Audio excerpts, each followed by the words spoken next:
பாக்கியசாலியான அரசர் கூறினார். உண்மையில் சிறந்த ஆத்மாக்களிடமிருந்து உதவி பெறுவதில் நன்கு பயிற்றுவிக்கப்பட்ட அரசர்களில் நாங்கள் மிகவும் நன்றி கடன்பட்டவர்களாவோம்.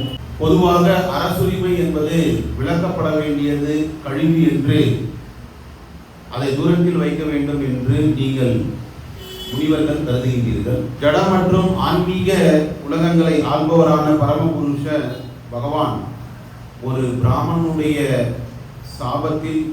சாபத்தின் வடிவில் அன்புடன் என்னை ஆட்கொண்டார். இப்போ இங்க எதை அப்படி சொல்றார் அவர்? பிராமணனுடைய சாபத்தின் வடிவில் அன்புடன் பகவான் என்னை ஆட்கொண்டார் அப்படின்னு எதை சொல்றார்?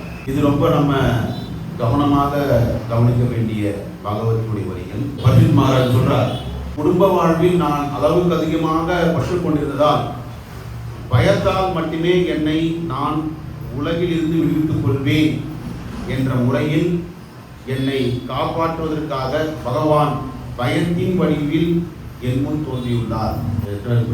பொதுவாக ஒருவர் தன்னுடைய குடும்ப வாழ்வில் இருந்து வெளிவருவதில் ஆர்வம் கொள்வதில்லை. ஸோ ஒருவர் குடும்ப வாழ்வில் வெளிவருவதில்லை என்பது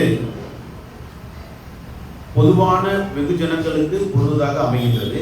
பரதத் மகாராஜன் பாண்டவ வம்சத்தில் பிறந்திருந்தாலும் கூட பகவானிடம் மிக நெருங்கிய அந்த வாழ்வினை பெற்றிருந்தாலும் கூட அவர் அரசாட்சியை ஆள வேண்டிய நிலைக்கு உள்ளானார்.